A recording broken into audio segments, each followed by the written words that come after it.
Ladies and gentlemen, welcome back to another edition. I don't know what I'm fucking saying anymore. To the ABJ Podcast This is episode 56. Ryan Vox hanging out once again. Ryan's been a frequent member of my content for quite some time. He's been on Tornado Tag, I think, more times than anybody. I think he definitely holds the record. He's been on there quite some time, and he has come on and talked a lot with us when it came to just wrestling in general, not just the local scene. He's been talking with us, old school stuff, WCW pay-per-views. We went and watched and talked about them again. So he's been here a long time. We're going to catch up with him and see what's going on new with him.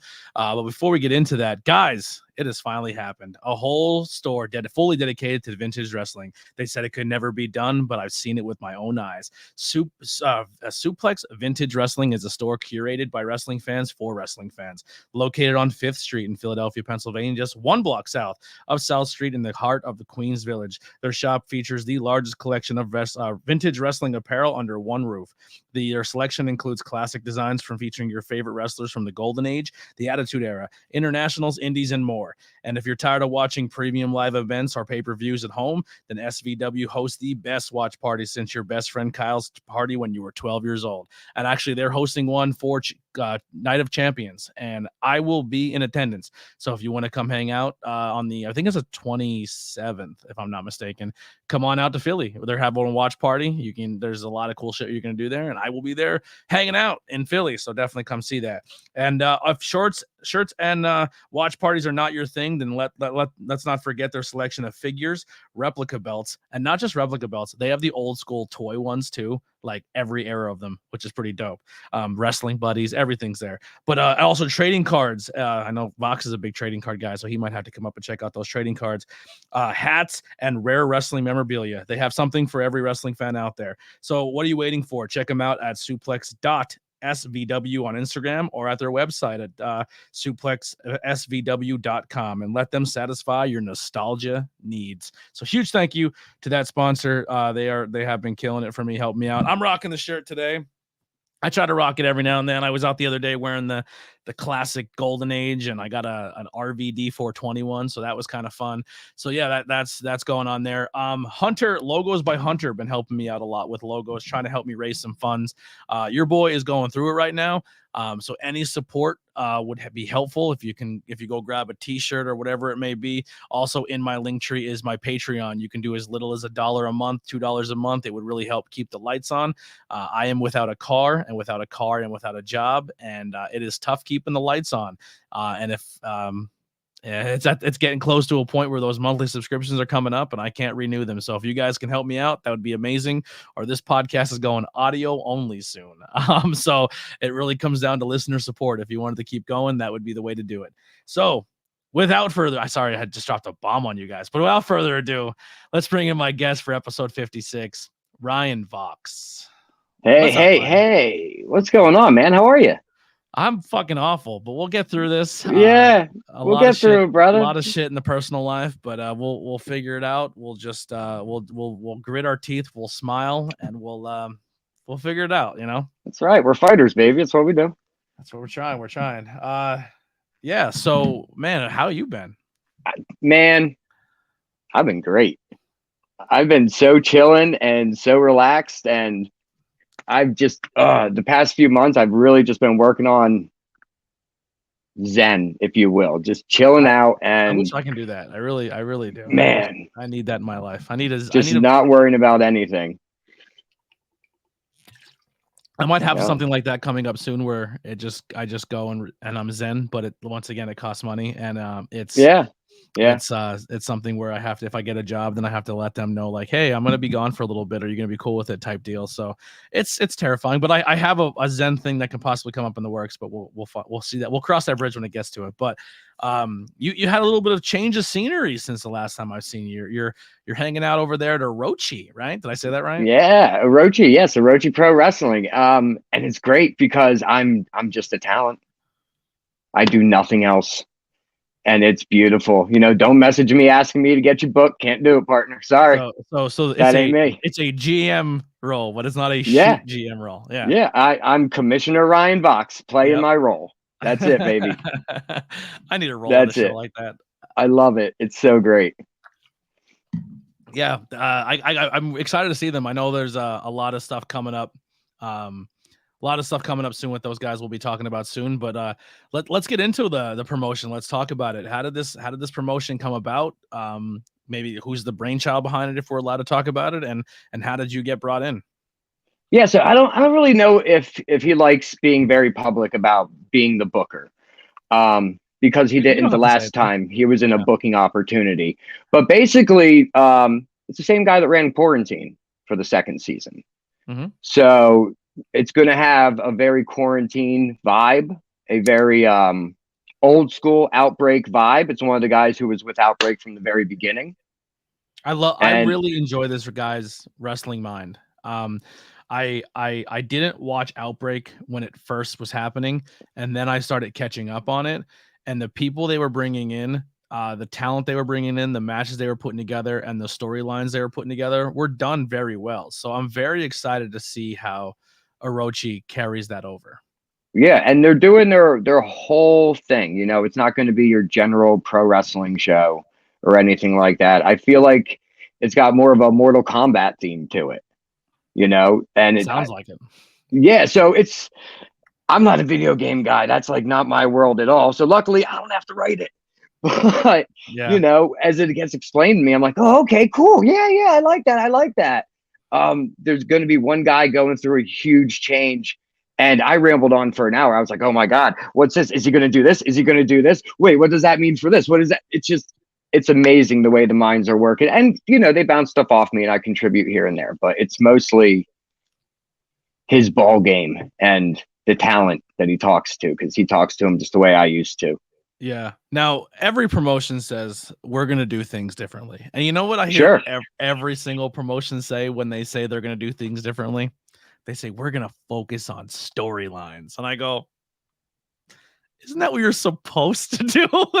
Right? I mean, I always thought so. That's what I always I always cringe when I hear that in a meeting, especially I've been at a few different companies where it's like their startups or their early stages. And they go, you know what? We're going to stand out, boys.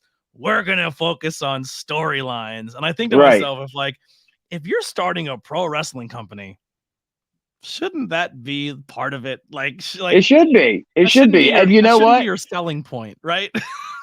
But that's the thing. Like, how many shows do you go to where it seems like there isn't any? There's one or two storylines, maybe, you know? Or they put a storyline together and it's just not good. Well, yeah, there's also that. Yeah. It's like, why would I come back to this? This is awful. Yeah. Yeah. I feel like a lot of times the problem there is you don't know how to whoever's putting it together doesn't know how to talk to the talent right, doesn't know how to deal with the talent right. So there's certain guys I knew I could be like, yo, give me a promo on this, boom, go. And they're going to nail it. I could say that to someone else and they just can't do it. It's not there. So I have to get the camera in front of their face and say, this is what I want you to say. Go. Yeah. All right, that was good, but you can do it again. Go. You know, and some of them you have to force it out. Some of them you have to catch them at the show. So, you know, if you really want to build your storyline, you have to be able to do all that different stuff. Absolutely. And bringing the right people into your locker room who can be creative to do that. Like dude, you look at promotions in the past, you look at the Northeast scene, and it's just like, if I'm going to do storylines, I mean, I'm going to hit up the Goons. I'm going to hit up Tommy Vex. I'm going to hit up people that, as a promoter, I look at you and go, you know what you're doing. I want you to be creative here, and I'm just going to let you run. I know your matches are going to be good. I know you're going to be safe. I know you're not going to get the commission called on me. And I know you're going to be creative and you're going to work hard outside the scene.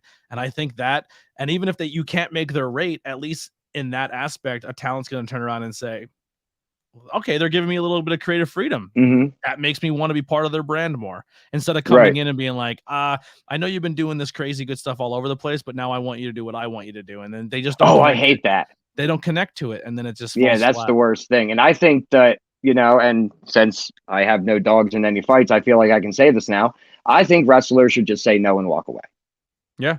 If someone says, you know, we want you to come in here for this minuscule amount of money and change your persona for my show and my show alone, just tell them no. Yeah. Like, you work so hard on your persona and making your character. And my favorite thing about pro wrestling is that it's like a never ending story. Mm-hmm.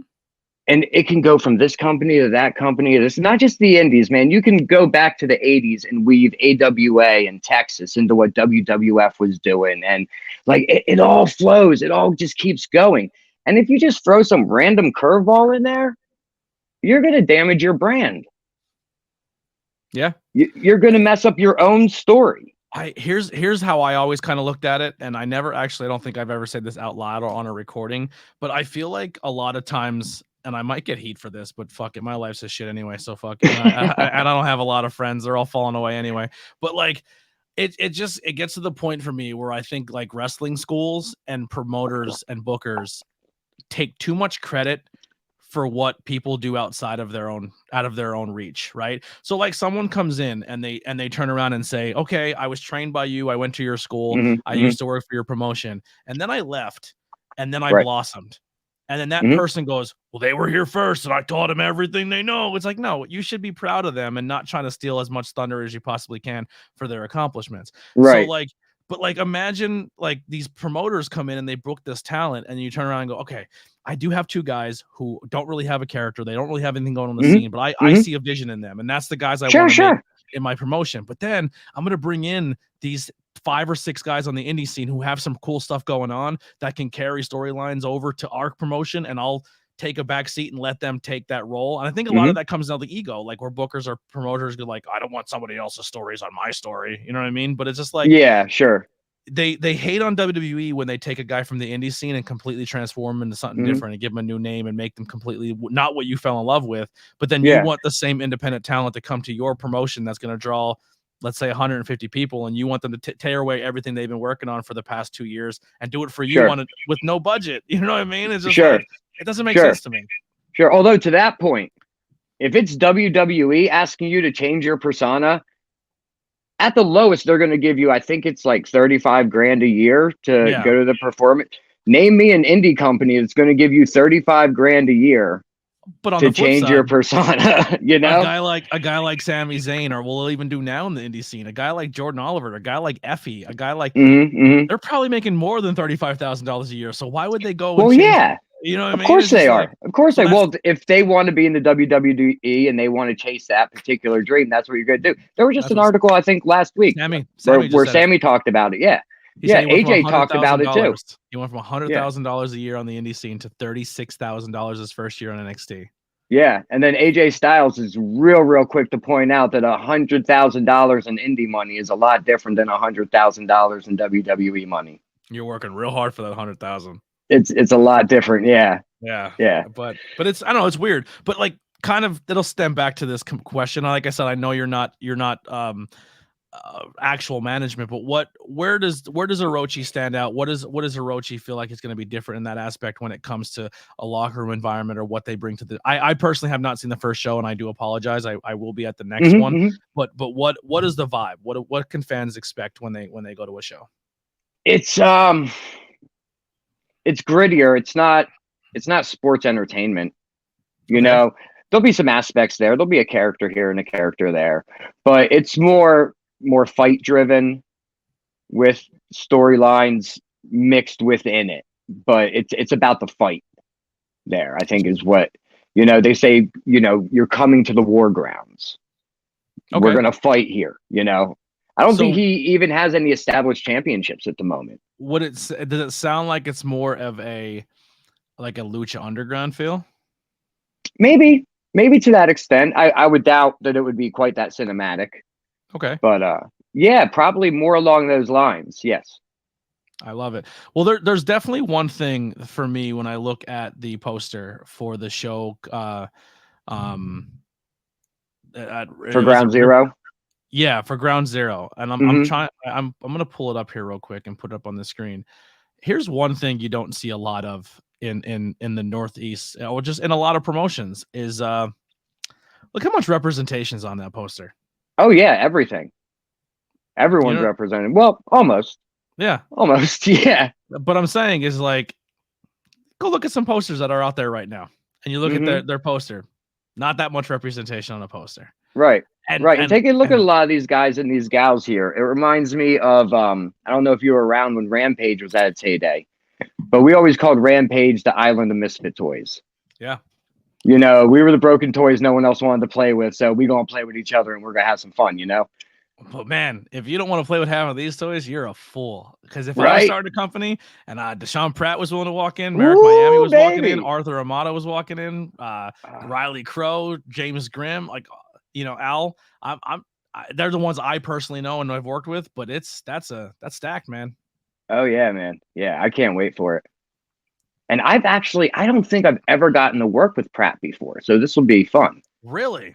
Yeah, I mean, I've talked to him a ton. I love the guy, but I don't think we've ever actually been even on a show together. I am a Deshaun Pratt mark, and I will I'll never be ashamed to say I'm not. You know what I mean? No, he's great. And him versus Robbie Radke.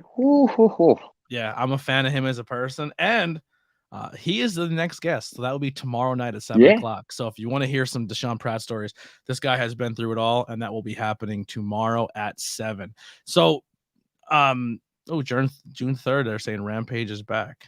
I don't know about that, but yeah. So how did you get brought into the fold here? How did this all go down? Basically,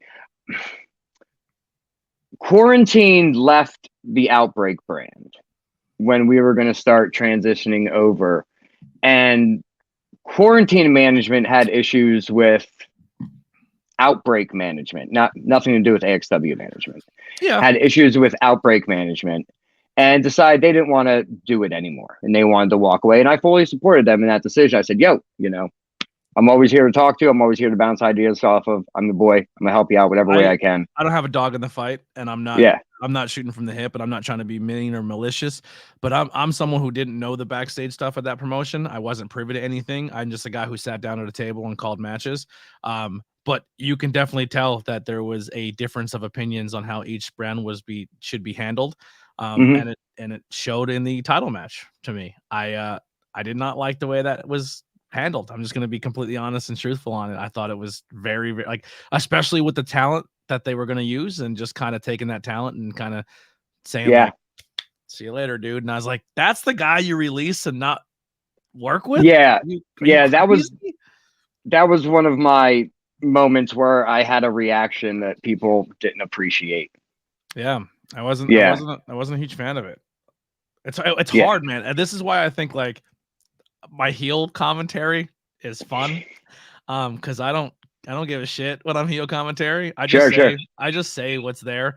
And I'll deal with the repercussions later. But I think that honesty in wrestling is good. You know what I mean? It's absolutely good. And I think if people trust me enough that I can be honest, but be respectful with my honesty, I think that's what I do when I bring a different side to the commentary table. Sometimes I shoot just to shoot to be funny as a heel guy, like a Bobby Heenan. I can't stand that guy, he's a jerk. And then there's sometimes I really maybe don't like the guy. You know what I mean? It is what it's up to you to find out. But hey, that'll happen. You can't like everybody. Not everybody wins. Oh, there it goes here. High Tension says, howdy, y'all.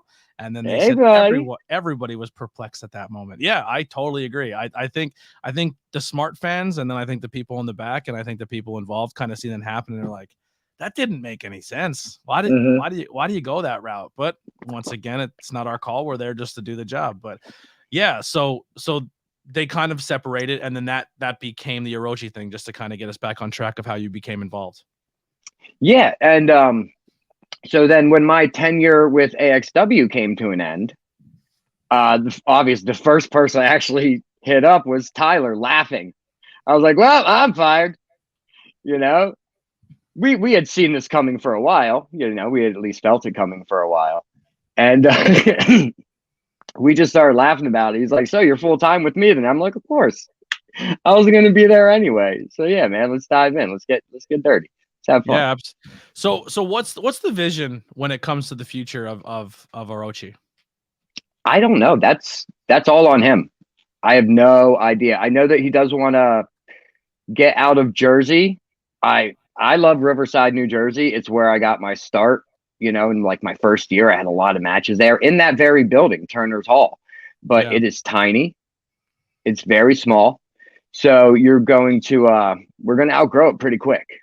Is it seating, or is it like standing room? What's the vibe? There's actually very comfortable chairs with tennis balls on the bottom of them, protect the floor. Love that. But very comfortable seating. Yeah. Yeah, it's very nice. It's a beautiful little place too. It's just little, and they have a bar downstairs, so that's always good.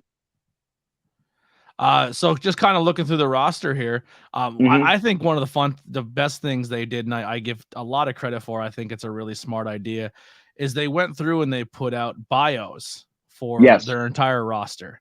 Yeah, I thought that was a great idea. I think the bios are really, really fun. And just to kind of go through some here, you got Pure Ignorance, who I got to see them a little bit at Outbreak. My Wrestling. Boys. Had a great match with Diamond City War Machines. You got 410 Massive. They're really entertaining. Also Riley my Crow, boys. Ryan Vox. We know that guy. Jermaine is going to be just trying to look here. Oh, an interviewer. Then we have the backstage correspondent, Savannah Ray. I've been following her a lot. I haven't personally met her, but I've been watching her content and seeing her grind and hustle. She is someone I'm excited to meet. I'm going to butcher his name. Karinik. K-E, half his face painted. Oh, I can't pronounce that either. I know him by his former name, and I'm not going to say it. Yeah, same here. Yeah. And then you have the Entity, which is kind of like a stable we were almost getting at one point in time in early Outbreak days that just never came to fruition. Murloc, which is awesome. You got if you're a little Chikara guy, that's going to be a cool one to see. Christian Noir, Hyena Hex. I'm a fan of his work. That's my boy too. Captain Decapitate. Anytime he's in the building, I'm excited. Always a good time. Very, very talented. Suicide Myers, the Crew of Blood, which is going to be another stable there. AK Willis, big fan of him. MDV, Rico Hendricks. What else? It just goes on and on. I'm just trying to see some people that have been on the podcast here. Oh, Wild LLC, love that stable. Big F and Vin, who probably won't be there for a little bit because he did just suffer a knee injury, but the second he comes back, that's something to look forward to there. Ain't nobody better than Andy Header. Serious Business will be there. JS Hawthorne, who I feel is man, what a gem. He ring announced at the first show. Yeah, he was fantastic. Man. He's so good, bro. Wait till you see the next Smash Master show when it airs. His heel work. Oh, he's so good. He's the best character actor out there. He may or may not have done a match recently where he donned a mask, and just even him under a mask where he can't rely on his facial expressions, you just feel that character come out of him. Like, he's so good. He really is. He's amazing. Another guy, very little direction needed. No, not just at all. Be like, here's my bullet points. Yeah. As a matter of fact, do you have any ideas to make it better? That's a fun environment too, is when you go to a locker room and you go in and it's just kind of like, hey, like, here's our vision, but like, what do you think? Like, here's my idea. Yeah. You have anything you want to add to it? And I think having everybody have that input and feel, it's almost like, I think that conversation is really important. It's really important because the company has to get what the company needs out of the match. Yeah. But when you're hiring talent, and you know that they can perform and you know they can do things well. So mesh it all up, get what they want to do and then put in what you need. Wouldn't say the best. I think that moniker belongs to Joey Conway. I think Joey Conway's a great heel. But I think when it comes to the variety of characters that one person can do and do them on the fly and do them perfectly. You give him an accent, you give him baby face this, heel that. Like, JS Hawthorne, I don't think there's anyone on his level that can reinvent himself in the blink of your eye and have you believe his character. I mean, that's why he's the thespian. That's not a shoot, brother. That's legit. Uncle Masty, part of the roster, hanging out. Arthur Amata, really, really good. But yeah, I mean, it goes on and on and on. I'd be here all day going through that roster, but we are coming up on a show very soon. And some matches have been announced. What has been announced so far that I think you're the most excited for? Radke and Deshaun Pratt. That match is going to just tear the roof off. I can't wait to see it. I can't wait to see it at all. Yeah. Is there a reason why for the people listening that maybe don't know anything about these two talent? Well, like I said, Deshaun, like I said, never really worked with him, but I've been watching him a long time. I know what he can do. I know how great he is. He's a phenomenal tag team wrestler too. And then there's Robbie Radke, who, you know, my history with Radke. We go back to, it was my second year in the business and his first year in the business when we met. Mm-hmm. And he's been along for the ride the entire time. He's a brilliant fucking guy. He's so good. Mind to the business. Yeah, and he'll be there goon free. So it'll be it's going to be great. He doesn't have Bad Banks, you know, his former Bad Street Tag Team Champion partner. He's going to be there all by himself, and he's going to be there to prove it. And I think that Pratt is the guy to try to prove it against. I was always a fan of him. And then there was a day where I forget exactly what happened at Outbreak, but I think something happened where the show couldn't start right away, or there was some type of technical difficulty that they couldn't start the show right away, and they had to kill time.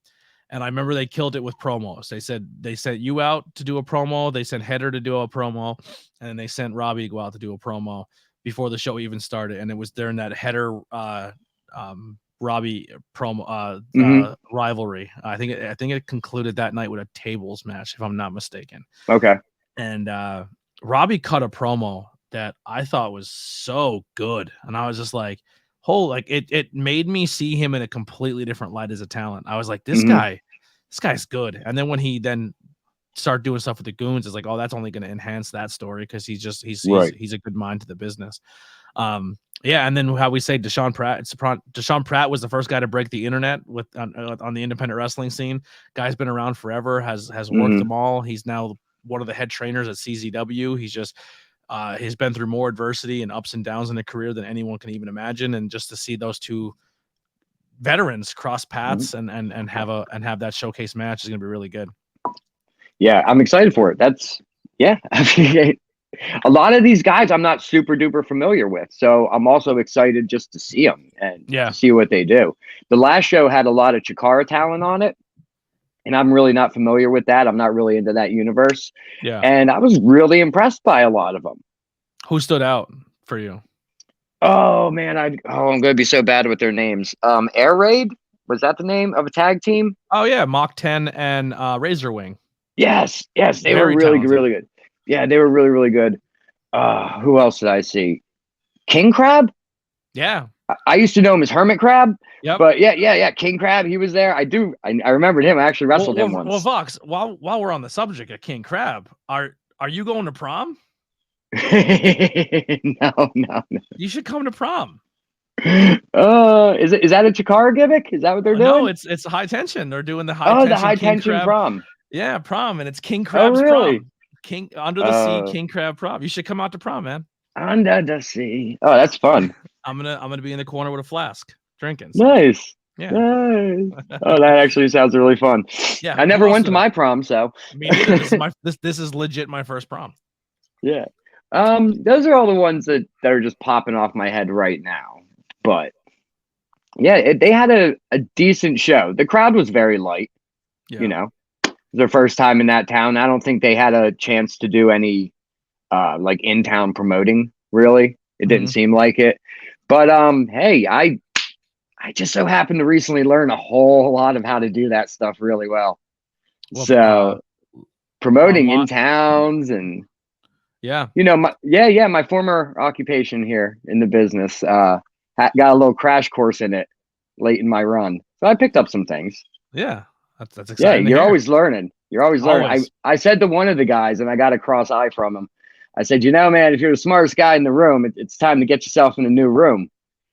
And he was like, yeah, you know, I'm always trying to learn something. I'm always trying to figure something new out, you know? Yeah. How was it personally? And if this is a question you don't want to answer, we can skip over. But how was it personally to kind of watch the transition of that company to go to AXW to Outbreak, then back to AXW, and I mean, like, kind of just seeing it, like, because I mean, when I think about it, man, you were one of those guys who put a lot into it. You were a face of it. You were someone doing a lot. So how does that because this businessman can mentally break you or tear you down or Mhm. lift you up. And I don't really know, like I said, I don't know a lot of behind the scenes, but just like it couldn't have been easy to build a brand and then build a brand and then now build a brand and then watch that like every 4 years that brand is just being changed and brought back up, changed, brought back up, and now it's just Right. you know, like how did you navigate that? With a lot of care for my friends, really. Like right now, as their product stands, it's not for me. Like I wouldn't want to be a part of producing that particular kind of product. So I was bound to be out the door one way or the other, you know, because that's what they wanted to do at this point. Yeah, It wasn't always that way, you know. Outbreak, it's another rebrand. yeah. Like at Outbreak, we strive to be more PWG like, you know, like you remember the Temple Arena, like that's we wanted to be able to profit at a spot like that where, you know, 300, 400, maybe 500 people, you know, that really love pro wrestling and they're here for pro wrestling and that's what they want and they want to get invested in it. What they want to do is, and they're succeeding at it hands down, is be very family friendly, be very community friendly. And I love all, you know, that's great. That's just not what I do. Yeah. We never had kid tickets at Outbreak. If I could have wrote, "Don't bring your kids to this show" on the flyer, I would have. Like it was a PG-13 product. It's not for your kids, you know. We were doing gritty pro wrestling. Like I wouldn't let my daughter watch the wrestling that I watched in the 80s. Yeah. I'd be like, no, honey, we're not watching this Dusty Road segment. No. Yeah. You know. But it is crazy when people say that it's gotten worse over the years. It's like, I don't know, man. Going back and watching some of the older stuff on Funny Old Tag, some of it used to be really bad. Yeah, man. Some of it used to be bad. But you know what? This hit me the other day. I was watching, I think it was Barry Windham versus Brian Pillman. And, you know, they ended up bleeding in the match like they do. And it didn't seem like it was that bad. It's not like when Mox cuts himself and it's just pouring puddles out. You know, like, so I think to that degree, there are certain people that really bleed heavy. And like, that's when I'll turn the program off personally, just because I don't want to see that myself. I didn't see, you know, I haven't seen the whole show yet, but I watched a little bit of Backlash. I seen clips of Backlash. Yo, yeah. Did Lesnar hard way? Like, did he legit? He would have had to. Like he hit and immediately it was open and he bled like an animal. Yeah, but like purposely. Yeah. Hard way. Like that was on the threshold for me. Like he was bleeding a lot, but it wasn't enough to make me say, okay, I'm done with this. I'm done with this. You know. WWE, I think the last time they've ever worked me and I consider myself a pretty smart fan. Oh, I love when they work me. I friggin' pop. They worked me with that Lesnar and made me hate him because he just wasn't like, they sold the whole thing like to make me hate him as a legit human being and that he didn't care about the company and he was taking the title hostage. Like I bought into that and I was just like, this is so stupid. Why would they keep? I get he's a name draw, but why would they? And then like. Then they unfortunately like they did it, and then the outbreak happened. the shoot outbreak. But like, and then I seen like, oh my god, how did I not see this vision in front of me? Like this is their plan. This is the way it went down. And I will honestly say, man, like I know Andre is that name that is hard to conquer when it comes to like that spectacle, like Andre and Hogan. But it's just like, if you look at it, man, it's hard not to put Brock up there as the top guy because like he's definitely up there. There's never going to be another human like him. No, he's once in a lifetime. And like current Brock might be my favorite Brock because it seems like he's having the most fun he's ever had. Yeah, and it's like almost like we're getting that, like he's doing interviews and we're getting to hear him talk and legit be himself, and then it just carries over and you're like, holy fuck. Like not only is this guy so intense and just like if he wanted to just go out there and just kill everybody because his look and everything about him is amazing, but like he's out there taking bumps from people. He's out there selling for people. Yeah. Like I'm I doing it never well. want to hear I never want to hear anyone else say like, "Oh, I'm a big guy. I don't sell for little guys." Like, look at Lesnar. Like he'll wrestle Bryan, he'll wrestle Finn, he'll wrestle Cody, like, and he's selling and he's cutting, and like it's crazy. Did you see the go home promo for the Lesnar Cody match? I did not. I haven't watched wrestling in probably like 3 weeks. Cody popped him one real good one, and that was all it took. And Brock sold that mother. Oh my God, it was so good. It looked like Cody punched him in the jaw, dislocated his jaw the way Brock was acting. And he kept it going up the ramp, back down the ramp when the security guys came in. Like it was, he knows what the hell he's doing. He's so good. He's so talented. Well, you know what? I realized, like, Vox, we talk so much, and I realize this is a brand new podcast and a brand new platform and a brand new everything. So there may be people who are listening to this who don't know your story. So let's dive into that a little bit. So we're talking about our wrestling moments and stuff. But when did you catch this bug? What's your earliest memory of this business that you realized that you fell in love with this and it's something you wanted to do? When I realized it was something that I really wanted to do, or just as a fan, when did you realize that you fell in love with this as a kid? I don't have a memory of that happening because it was just always there. Yeah, wrestling was just always there in my family. I didn't have a choice in the matter. We were watching that on the family television, whether I wanted to or not. It didn't matter if Smurfs were on. We were watching wrestling, so I always grew up with it, and then my childhood had a little bit of a dark period, and my only real friend was 605 on TBS and the early morning Saturday, Sunday wrestling shows. That was the only time I could kind of escape my mind for a while, for a few years. And then it never really went away until Attitude Era is kind of about when I started to wind down. Like when the Attitude Era was getting super Jerry Springer-ish, I was just like, all right, I don't have time for this. I'll come back some other time. And really, so Attitude Era was like where everyone pretty much says they fell in love with it. At your point, you fell out of love with it. Yeah, so I watched the Nitro, and I swear to Christ, we went 90 minutes and they didn't have a single wrestling match. It was just interview and Nitro party, and like I didn't watch WCW. I felt like I was a WWF guy through and through. And if you left my company and you went to WCW, I hated you. You were a traitor. I won't watch it. And I remember I have been going back and like trying to rewatch all of the Nitros. Mm-hmm. Bro, some of those are rough. Some of them are really rough. Yeah, you ain't kidding. It was tough being a WCW fan. Yeah, it was. But I always root for the underdog. That's who I am. You know, I always liked it.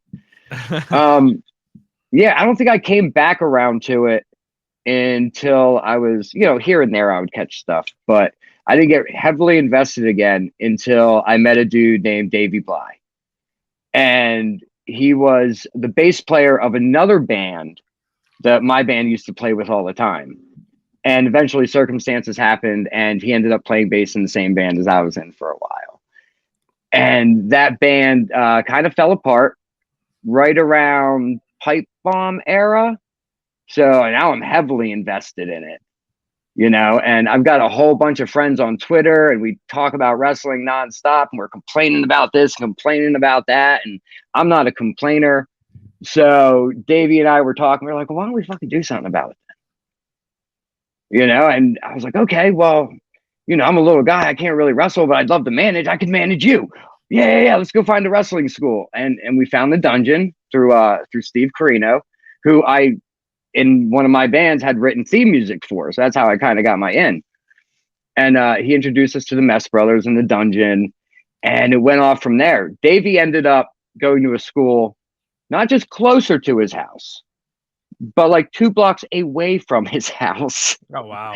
At the Monster Factory. He basically lives like right by the factory. And he was driving all the way out to the Dungeon. And I forget if it was Tuesday, Wednesday, or Wednesday, Thursday, but he would end up like sleeping in the parking lot of a Walmart overnight, going to the gym the next day, and then picking me up and going back to training again. Like, it's wild how dedicated he was when he was breaking in, man. And it's insane too, because like That's another thing I think that's kind of crazy, and maybe it's that older school mentality. I don't know if it's as prevalent as it is now, but it's just like back then, if you joined a wrestling school or a promotion, like you don't work the other guy, you don't go to that other school, you don't go to other promotion, and now it's kind of the Right. point where like talent are like, no man, do some reps here, and then go check out this school, and then go check Hmm. out that school, and to Yeah, say that Dungeon never had an issue with that. yeah, and it's to say you could have either went Dungeon or you could either go Monster Factory. They're both home runs. Yeah. Yeah, absolutely. Monster Absolutely. And Factory actually on Apple TV as we speak. A yes, whole they are on series Apple based on a TV, documentary on that school. If you don't know getting anything about rave reviews. yeah, if you don't know anything about the Monster Factory, you should, because it is a legendary school and has legendary history, and a lot of names that you have watched as a child or currently on WWE or AEW are out of that school right now. One just Absolutely. main evented Backlash. Well, no, it wasn't main event. Was it? Was Bad Bunny main event? No, he was semi. Semi-main? Yeah. So Yeah. the other guy Yeah, who Bad Damian Bunny Priest. wrestled came out of Monster Factory. Yeah. And the Impact World Champion. Oh yeah. Yeah. I almost forgot Macklin. who the Impact World Champion is, because they've been changing that up a little bit there. Well, not a little bit. What's his name got hurt. I just forgot who. Yeah, had it Josh got hurt. They had to move it on. Yeah. Yeah. Yeah, and then so we start training at the Dungeon, and I am struck with the news that you don't get to just sit here. If you want to be a manager, you actually have to get in the ring and do all the exact same things that the wrestlers have to do. And I was like, ah, shit. Okay. So I got in, and it hurt, but it didn't hurt as bad as I thought it was going to hurt. And I just didn't stop. And I said, hey, if I'm doing this, I might as well wrestle. So then I ended up wrestling for a while. And, I had a solid 4 or 5 years of kind of doing things my own way and beating my own drum out in the independent world. And I had a pretty fair amount of success, I would say, for the short time I was out there. And then once the opportunity to book for the original AXW came up, I just stopped doing everything else. Yeah. I focused completely on booking. I was on the roster, and I took myself off the roster. I was like, no, I can't do it. If I'm going to be booking the show, I shouldn't be, out there wrestling too. That's just my mindset, My first ever independent wrestling show as an adult, because I did a few of them, like when they used to come to the local high schools, like Monty City had wrestling shows, and Shenandoah and North Schuylkill, and they would bring in, I don't even know who the promotions were, because it was essentially just kind of like how it is now. This is where it's funny to me, like these kids now, it's like I couldn't even tell you the promotion who ran in our own high school, but I could tell you what names came in, and that. Oh yeah, same. Yeah. But so I experienced that, and then my first as an adult wrestling show that I went to was AXW in the Firehouse in Pottsville, Pennsylvania. And I got blackout drunk, and it was that fun. Yeah, and it was a good time. And I was just a talent at that point. I literally had nothing to do with what was going on backstage. Yeah, I was Livewire. Yep. Because I remember we got hammered, and Kickstart My Heart came on, and we all drunk sang it, and they tried to turn the music off, and we kept singing it. It just kept going. Yeah. So we kept feeding it. Yeah. We kept feeding it, brother, because we had like 8 minutes, and if you guys are gonna sing for one of them, might as well. Yeah. Might as well, man. That's 6 less bumps. Yeah, we were working. Who were we working that night? The Kings of Mustachery. So we'd work them 9,000 times. We knew our match inside and out. We didn't have to do no talking. Who was the guy that came out, the very large black dude who came out with the shirt that says "I hate crackers"? Oh, that was Jamal. That was awesome. Jamal, yeah. He's fun. He was a fun one to heckle. Another guy who was really, really good. He got hurt real bad. I don't know if he ever came back. The other Andy Hardner. Who got? Oh yeah, Andy Harner. I don't think he ever did. I think I tagged with him once. He was a psycho, in Temple under AXW. He's the first indie guy I watched. I was like, dude, this dude is just throwing his body anywhere. Yeah, it was unbelievable. But you couldn't have him and Header in the same company. I feel like I think people would get a little just confused by the name. Gonna change their name. Well, I know I did when I first met those guys. I definitely got the names confused. Team them up. Yeah. It would have been a good team. They would have been. And then Blue Meanie was there that night. I was really excited. That was the first time I ever met the Meanie.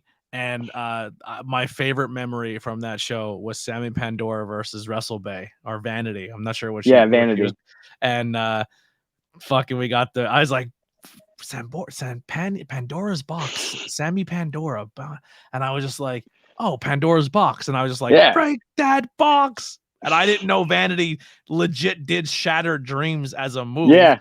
So we she literally does. fed right into her spot. And I was like, oh, this is great. That was a fun night, man. I remember, that was a really fun wrestling show. And then that kicked it off for me. I may or may not know somebody who has the banner that was hanging outside the firehouse that night. I guess it fell on the ground and got drug up the sidewalk. And someone they wrapped it up. I'll just take that with me. Hey, these things happen. It happens. Nice little souvenir. The only time AXW ever ran there. Yeah, it was a fun night. So when you said you were going to no longer wrestle and just go to the booking thing, did that bother you at all? Or you're like, man, I want to do this again? Like, how do you mentally get over that? No, I was pretty good with it.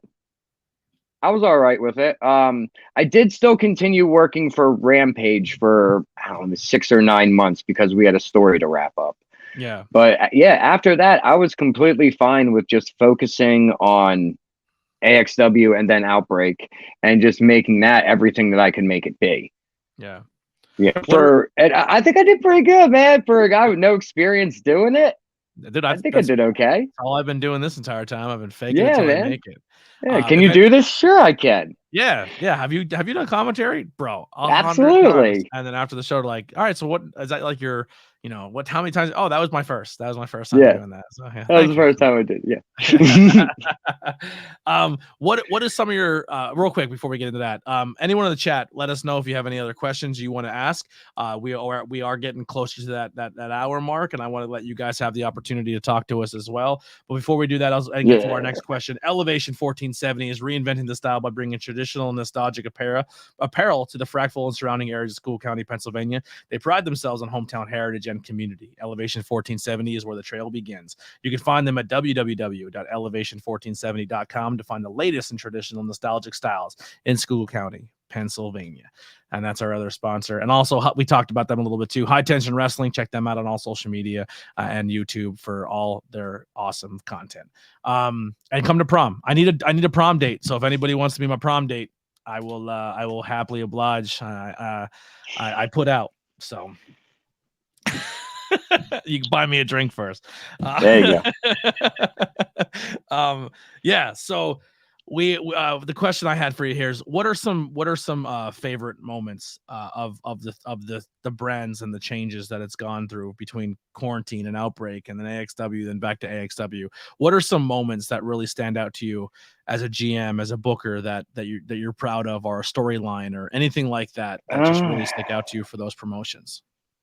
The first one was probably the finish to Damian Smith versus Andy Header when Andy got the title, but it was because DB Kraft had come in and smacked Dame with the title and ran off with the championship, and then that led to the three-way ladder. I loved it so much. I loved it. I thought it was a great finish, and I got a lot of not that I necessarily care about compliments, but when someone said it was the best Dusty finish they've seen in a long time, I was like, oh, bless my heart.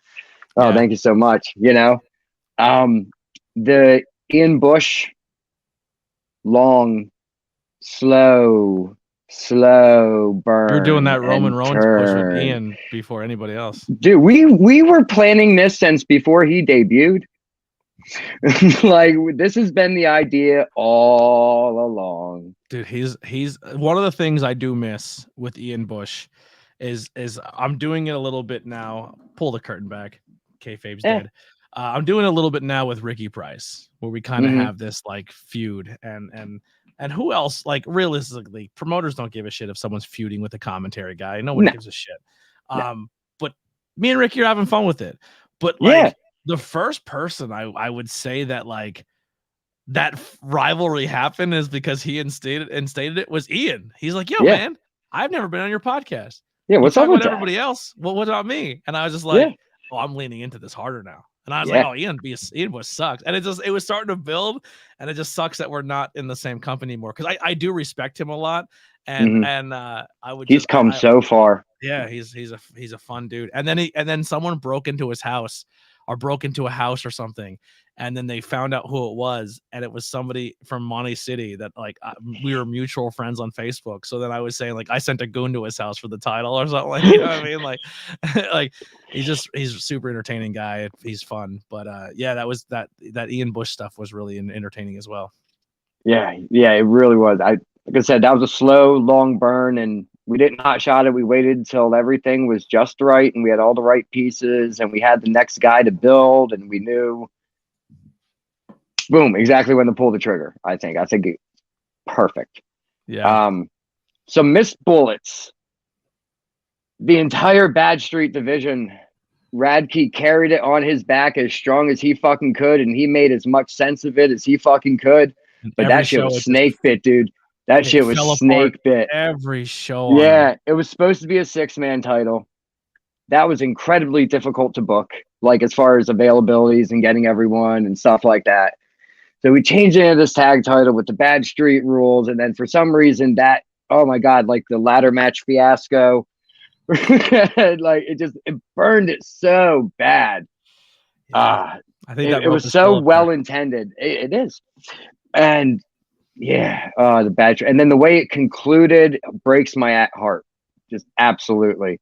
Because if we're gonna go ahead and pull that a little bit, the original plan for the Bad Street title as a 6-man was supposed to be Radke, Banks, and AK. But AK got injured at the camp that was held that afternoon. Yeah. But he was supposed to be the 3rd Bad Street champion. So I kicked and screamed and yelled and did everything I could to make sure that title was in that boy's hands at some point, before we closed the curtain on the company. And of course they got it right off of him. And that camp is where I attribute the credit to you guys of me finding out about Hawthorne, and then from Hawthorne finding out about Sanctuary, because I was legit friends with Hawthorne through another person first, and I used to go like to the podcast. We went to the theater where he was helping and studying, and I met him, and he was just this goofy, chubby dude who looked like a goofball, and he's like, I'm going to be a pro wrestler, and he was just like, he was him. He wasn't this entity of this person that we have now. And it's funny, we were talking about this on the car ride home, because I was gushing over how much I love this man and how much I'm so proud of him. But like, he already had a strange look, but the confidence wasn't there. That change, that metamorphosis change, that cocoon that he has built. And then he cut that promo at the camp, and I felt like he was born. And then it went not viral, but I think it made its way around to the boys, and it made its way around the Northeast scene. And I think people were like, wait a second, this kid's got something.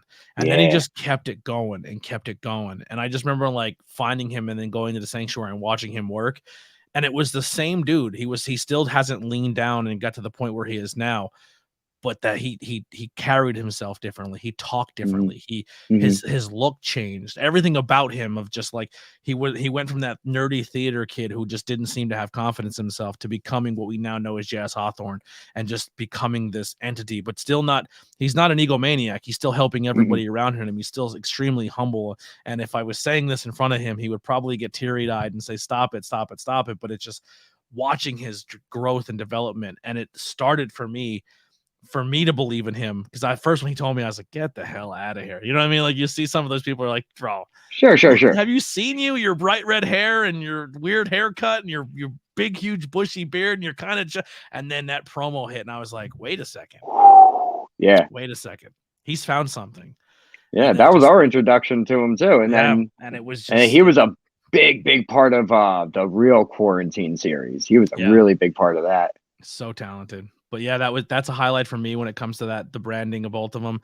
And I will say this, I think if I look back at my days of Outbreak Wrestling and I look back at all of that, and he's not gone, and the night he did leave, it hurt my heart, and I was like, I don't know if I can handle this anymore and come to shows with him not being here. But I fell in love with Ed House. Like, Ed House was that guy, man. I was just like, when I think professional wrestling for a long time there, I thought Ed House. Like, Yeah. I look Why forward to wouldn't his you? yeah, I look forward to his matches. Also, great podcast. Never did a podcast with a guy at his kid's baseball That game. was fun, right? Oh yeah, hitting dingers, and he's like, yeah, that's Ed. That's Ed House. That's the beauty of Ed House. Like I said on your episode when I was in the chat, he's the only person that I was like, yeah, you can do a vertical promo while you're sitting on the toilet, and absolutely. Yeah, that's you. That's who you are. Good. But that and probably one of the coolest things I've ever done. And it was because of you, and it was thrown together. And I don't know if you just like it fell apart on you guys, and I just happened to be standing there, and you're like, curveball, Blackwell, I know you can do it, but me and BP will always be super appreciative of hosting Q&A session with Demolition. Like that. Yeah, man. That is something you'll never like. That's a once in a lifetime opportunity, and to be working with just insane legends, and hosting a Q&A and giving a good experience to everybody, and then being able to film it so we have proof of it forever. We're very thankful for that as well. And as a content creator, I'm thankful that you guys did it, because the person that put it together did not do a very good job of putting it together. Yeah. There's a lot of things we could have done better that, if they do it at the next convention, I'm sure they'll have all those kinks worked out. So don't feel leery about going. Yeah. I'm sure they know what went wrong, so they'll fix it. It was so fucking hot. That's the only thing I wanted to change. Just well, they fixed that. Yeah, thank God. I was begging them. I'm like, please get it out of June. But no, that was a super big moment, and like Outbreak Wrestling for me was the first promotion that brought me in as a content creator, that brought in Tornado Tag Podcast, and I did those backstage interviews at that little tiny firehouse that that Mustache Mountain bled all over and cut his arm open, and then ripped and threw the tape and hit a young child in the face with a bloody tape. And I watched that kid have a meltdown, and it was the funniest thing ever. But just like that was where I got my introduction. I knew I sucked at backstage interviews, but it was a place where you guys gave me a shot. Then PPW and Sanctuary commentary called, and you guys like, hey, you do commentary here too. So I was thankful for those moments of Outbreak and AXW and being a part of that, and growing as a brand and as a person. I felt like I was like the first one in, the first content guy in, and planted my flag, but then also made it so like everybody else can come in. And I think I laid good bricks down for the next group of content creators to come in and be like, absolutely, Tony set a good standard, and we're willing to trust people to come in the doors. You know what I mean? And I'm proud of that. Yeah, absolutely, man. We loved having you. There were so many people that were, myself included, learning on the fly. We're building this all together. Yeah. And the more like-minded people you could have on board, the better. I just forgot another thing. When I think Outbreak Wrestling, besides Captain Decapitate, Andy winning Weinberg. Bro, he was a staple of Outbreak. He was. Dude, it didn't matter who wrestled. Honestly, I'm going to be honest, I couldn't even remember who he managed. Sure. Because when he was out at the ring, that's all you were paying attention to. He was the only one getting attention. Dude, fans would come in with the Fruit Loop boxes and like crazy. I miss that. Andy and I go way back, man. I really miss that. I'm trying to plug my phone in because it's about to die. You're good. But it ended up being the same thing that we had an issue with a lot of talents, is that they were very, very good. So there we go. So they were also working for MCW. And MCW always seemed to run the exact same weekend that we were running. So that's why you started seeing less and less of certain people, because they had a bigger commitment. I'd never begrudge anyone that. He's one of those ringside managers that I just kind of like stopped seeing, and it bummed me out. But then obviously you got your Mary Beths and your Dustins and stuff coming in. So that was, but I did miss that. Corey Cross holding the fort down the whole time. Corey Cross, yep. He's another one I like to build a little rivalry with. He's fun to mess with. Yeah.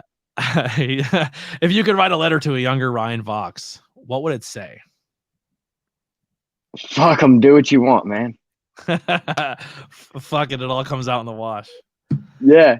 Yeah. Basically that's it, dude. Like if I wanted to go to the ECW dojo when I was 18 years old and everyone talked me out of it. Yeah. And I went on a completely different path. And not that I didn't like the hard rock metal world. It was fun. I had a great time.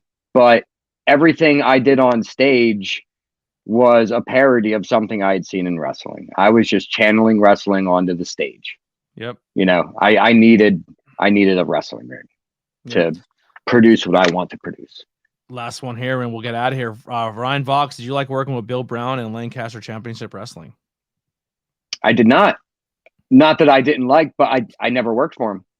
Oh, I did one little show for LCW's the old tag team gimmick they used to do. I forget what it's called now, but it was like a big tag team tournament they did every year.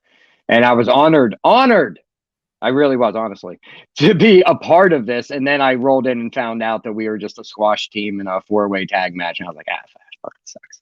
Yeah, but all right. and then the tournament was won by Jay Diesel and the man currently known as Dijak.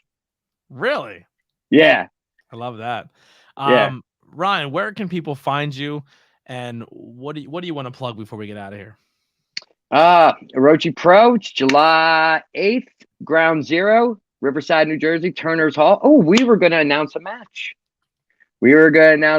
Tonight against two very, very good ones. I've been a part of these guys' career since it blossomed. I love seeing their growth. I can't wait to see them collide. Do you have it ready? Let's do it. 3. Let's go. 2. TJ Reno, Merrick Miami, 1-on-1. This is going to be crazy. I'm so excited for this, man. Oh, 2 young guns ready to take them out. Young guns with experience. Beautiful. I love it. I can't wait. Oh, man. I've known them since I wrestled TJ's dad 5,000 times. I've known him since, he was a yay high.